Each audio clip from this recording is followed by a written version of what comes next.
السلام عليكم. لا تنسوا الإعجاب بالفيديو والاشتراك في القناة تشجيعا لنا لنستمر بنشر المزيد إن شاء الله. ذكرت تقارير إعلامية هولندية أن اللاعب الدولي السابق المغربي عادل رمزي ومدرب فريق الوداد البيضاوي السابق سوف يدرب منتخب هولندا لأقل من 18 سنة.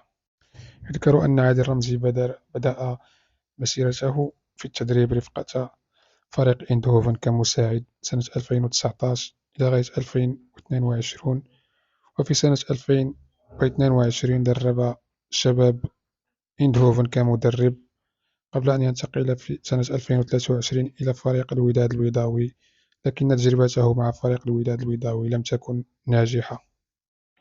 نتمنى التوفيق لمدربنا الشاب عادل رمزي رفقة منتخب هولندا لأقل من 18 سنة.